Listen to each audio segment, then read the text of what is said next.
But when you've been through it, the chances are the client is going to want to help with doing something. They're probably going to say that they can do it themselves. Absolutely fine. Make sure you follow them up because they won't be doing it themselves. And then the ideal is that you want to get them to have some sort of business consulting work with them. And that's where SSTW comes on board. So have any of you used SSTW on your own practice or with clients? No? Brilliant tool, absolutely brilliant tool to have conversations with your client. Now, you can do this in a number of ways.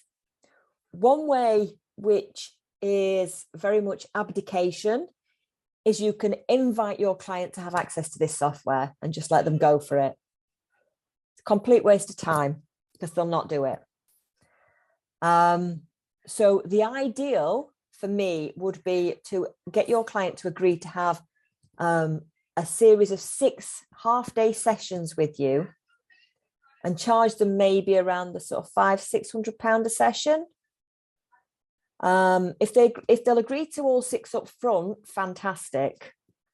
Fully guarantee it, but only guarantee they will get value out of the meeting, not out of them changing their business and improving their business, because you can't guarantee that. You can only guarantee that they will get value out of the meeting. And if they don't get value out of the meeting, you can offer them another meeting to go through some other things, or you can give them the money back, or whatever it is that you feel is appropriate. When I've done stuff like this with clients, we've only ever had one person trigger a guarantee because he didn't get value out of a meeting, but all he wanted was another meeting. So that cost me an extra 2 hours, 2 to 3 hours. Most people, because lots of people worry about guarantees, but 99% of people don't trigger guarantees unless there's a really, really good reason. So make sure you're offering the guarantees, and they will get, I can guarantee they'll get value out of this, because it's just taking time away from your business to concentrate on something other than the operational day-to-day stuff, and having someone external to talk to is value in itself. SSTW talks about, it's got 6 sections to it. And I'm just going to go into this one and into the very first bit. This is obviously part of the way through. And I'll go back to the very beginning. So you put some information in for your client, the typical information that you get from the accounts, which is, so your turnover, cost of sales, overhead costs, and also you put in your owner's salary adjustment in exactly the same way that you do in Benchmark. You put in the sales conversion rate and the customer loss rate. This defaults, I believe, to 50% and 20% for your conversion rate and customer loss rate. The reason it defaults to 20% is because in a typical business, you'll tend to have sort of a 20% turnover of clients without doing anything. So some will leave because they've moved out of the area. Some will just come on board because they've seen something that's not prompted by you. So that's why we tend to sort of stick the 20% at. If you have a client that tenders for their work, so just because they've worked with someone in the past, they have to tender for every job. Electrical contractors are perfect examples of that. Then you would tick this box, and that changes some of the calculations.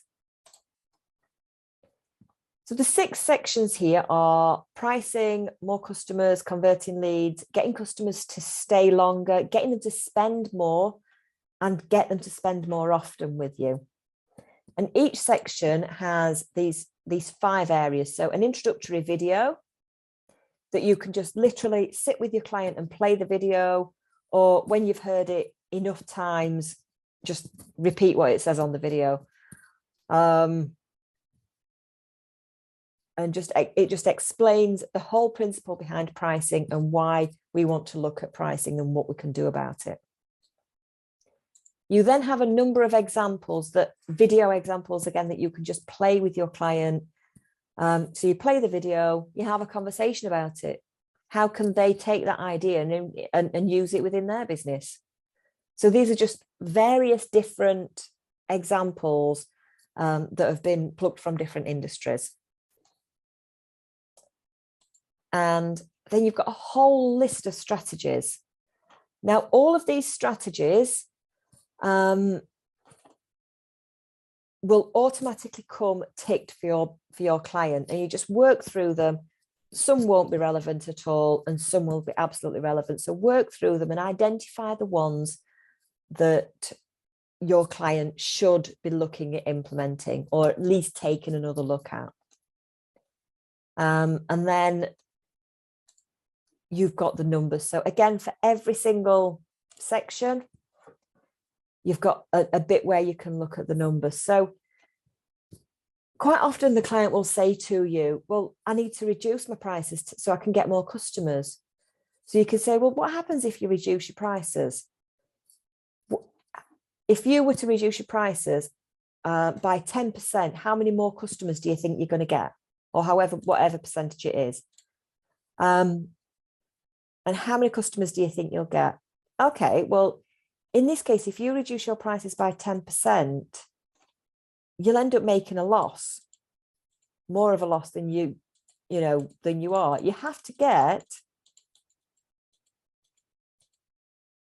25% more customers just to be at sort of break-even point. And that's without taking into consideration the fact that you've got more customers, so you've got more work, so your overheads might end up being higher, and your administrative costs might end up being higher. So none of that is taken into consideration. And what sort of clients do you think you'd get if you reduced your prices? Do you think you'd get those clients that are price sensitive? We call them the bitches, the moaners and the whingers, because they just whinge about everything and they want everything on a plate for no money. And the client might say to you, well, yeah, but I get them in and then I'll start increasing their prices once I've got them in at the low price. Okay, so you get them in at the low price and then you start increasing your prices, but they're price sensitive customers. So are they going to stay with you? Or are they just going to bog off and go to the next cheapest place? So let's have a look at what we can do to increase your prices. They may have already come to this conclusion at this stage.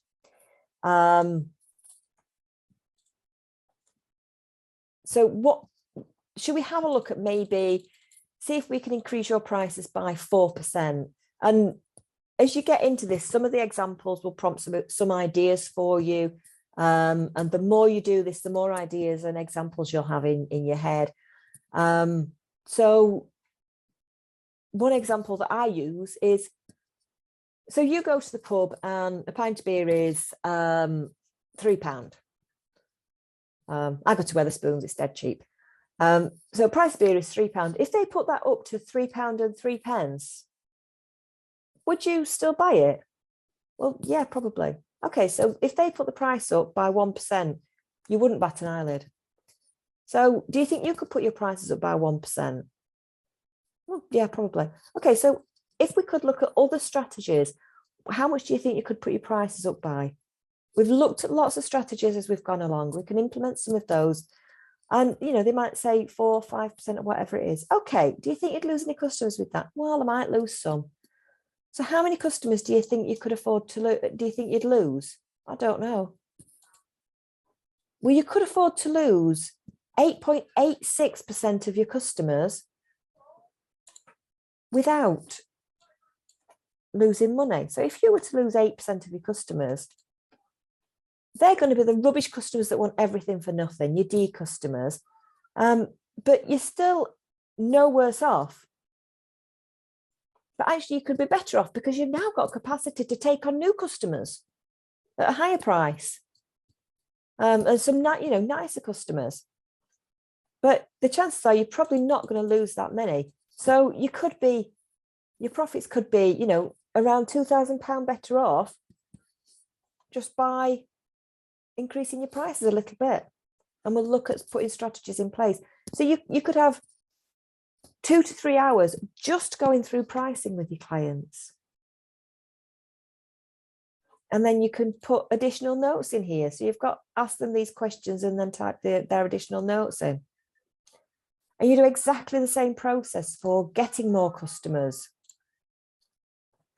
So an example that I would use here is, do you ask for referrals? Is that a good way to get more customers? And for 99% of people, it is. Okay, so if, say you've got 100 customers, if you asked every single customer for a referral, and half of your customers gave you a referral, and you converted half of those into new clients, that's 25 new clients. That's basic maths. It's 25 new clients. So you've just grown your business by 25% just by asking every client for a referral. So what are the other things that you could do to get more customers? You could do some stuff on social media. You could put out there about, you could put testimonials on your website so that people know the type of business they're working with. So what else could you do? Loads and loads of strategies. Again, for more customers, you've got your introduction, you've got your examples, you've got loads of strategies. And then your notes again. Converting leads. So what could you do to convert your leads? Loads of different strategies again. So you could test different scripts. So for a shop, for example, I know one that has been tested is if you walk up to someone as a person who works in a shop, say, B&Q or whatever it is, if you had someone who walked up to a customer who was browsing and said, do you need any help? They will almost always respond with, no, I'm all right, thanks. But then because they've done that, if they do need help, they feel awkward asking. So the script in that case could be, hi, my name's Ben. I'm just over here. If you need any help, just come find me. And then you're introducing them to the fact that you're there to help them. So, what are the scripts you could use that could increase those numbers for converting sales leads? Getting them to stay longer. So there was some research done that suggested that 70% of people leave because of perceived indifference, because they don't care. So what can you do to show your customers that you care? So as an accountancy practice, what can you do to show your customers you care? Well, you can use benchmark with them. You can use on track with them.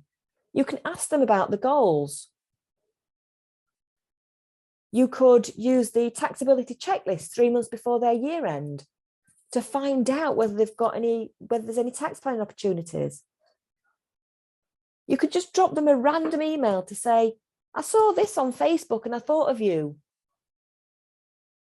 All of this will just show your customers that you care.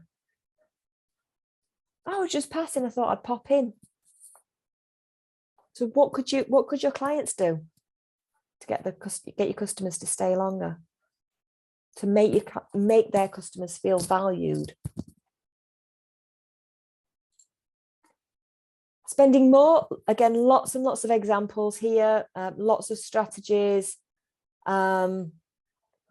So an example here is bundling. So bundling items together so that people buy a higher package from you. It could be that you show your customers your most expensive items first. So top-down pricing, for example. In a high-end suit shop, if you're going for a suit, they'll show you the most expensive first and then work down. And doing it that way, you're more likely to spend a higher price than if they start at the cheapest one, because you'll just go, oh yeah, that's nice, I'll have that. So you always start and explain the benefits of the higher price first. So that's one example. Go big. So who goes to McDonald's? Yeah, we all do. We all do McDonald's. So you go in, yes, for a burger. Would you like fries with that? You go in, ask for a meal. Would you like to go large? You go and ask for a large meal. Would you like a side? Would you like a dessert? They always have a question to ask you to upsell. I went out for a meal yesterday and my main course was £12.50. But they did a two course for £15. So instead of paying like £6 for the starter worked out at £2.50. So I didn't order a starter, but she said to me, have you thought about having a starter? Because you could have any one of these starters on here and it'd just cost you an extra £2.50. So I ended up having a starter. I didn't particularly need one. I was stuffed with 2 courses for lunch, but you know, they've got an extra £2.50 out of me for that I wasn't going to spend with them, just by asking a question that they've obviously got in their script. So what are the questions that your clients can ask? What are the things they can do? What are the extras? You know, they come in for a typical one is they come in for an electrical, you know, something like a torch. Have you got the batteries? Do you need batteries to go with that? So what else can you sell them? And then spending more often. Again, loads of different ideas here. One for maybe a hairdresser's. So typically with a hairdresser, you get your hair done, it's all great. You walk out the shop, and then 3 or 4 weeks down the line, for me, my roots will be coming through. For the guys that have got short hair, it's starting to look a bit messy. You think, oh, best get booked in with that hairdresser. You phone them up, they can't get you in for 3 weeks. So, you know, you might be 7, 8 weeks between cuts or colours. Which is just a bit too long, and you know your hair's just got that little bit too messy, or the roots are showing through a little bit too much. But if the hairdresser said, do you like your hair? Do you like what we've done with it today? Yep, fantastic. In order to keep it looking this good, I recommend that you have your roots done every 7 weeks. Do you want me to book you in now? And then it's booked in the diary and it's all sorted. Or I recommend that in order for it to sort of stop getting to that messy stage, you ought to really have it cut in 6 weeks' time. Do you want me to book you in now? And most people are going to say yes, because it takes the stress away from having to remember to phone hairdressers. But they've just taken that appointment from 8 weeks to 6 weeks. And if they do that every time, that is a massive increase. So what are the extra things that your clients can do to get them to come back? So we've got loyalty schemes. How many people would buy something from Boots rather than from the chemist next door because they've got the Boots card, the points card? Even though perhaps Boots is more expensive, but you've got the points card. Or you go to Costa because you get a bean on your app, whatever it happens to be. So can your customers do anything like that? Loads and loads of different ones. It can, you know, new products or services that they can brainstorm, or you can brainstorm with them. And by doing all of this, they get something called synergistic impact. So if you increase your prices, you increase your number of customers paying that higher price. You increase how many potential customers become customers by increasing your conversion rate. You reduce the customer defection rate. You get them to stay longer. You increase how much they spend by and how often they come back. All of that combined has something called a synergistic impact and makes a massive difference. So we've only changed a few things here, not by massive amounts, but this little business is getting an extra £13,000 on the bottom line just by looking at some potentials. And then you've got your summary of your results. So instead of having a true profit of 6,000, they've got a true profit of 19,000, which means that they can take out an extra, extra in their business, or they might have cash available to invest, to grow, whatever it is that they want to do. So if you haven't already done this, as the business owner, you need to be doing this on yourself. But the other guys, have a play around with it, because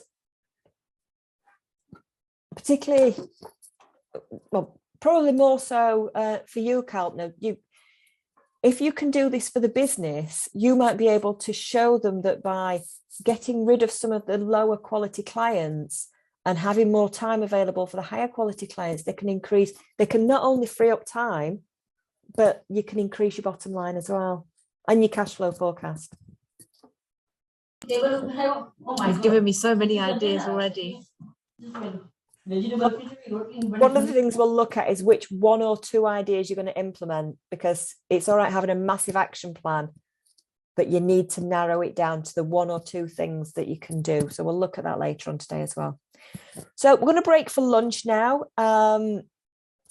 Do you have any questions on SSTW before we break for lunch? It's good. It's really good to have a play around with it and think about, if you're not doing it on your own business, think about a business that a particular industry or a particular business. I'm sure you've all got ideas of businesses where not that you know anything about them, but you see ways in which they could be better. What are the things that frustrate you about other businesses? How could they be better? And that's where you get your ideas from for your examples. Looking at all the different, what frustrates you is where I would go. Okay, so it's 1:15. We will break now for lunch for 30 minutes, come back at 1:45, and then we'll have a look at Time's Up. So we're going to look first of all at the maths behind Time's Up, how you roll it out to your clients, the opportunities for sort of cross-selling on there, and the benefits, how you sort of explain the benefits and dealing with objections. And then we'll have a break for coffee, and then we'll have a look at how you customize it for yourselves. So I will see you at 1:45.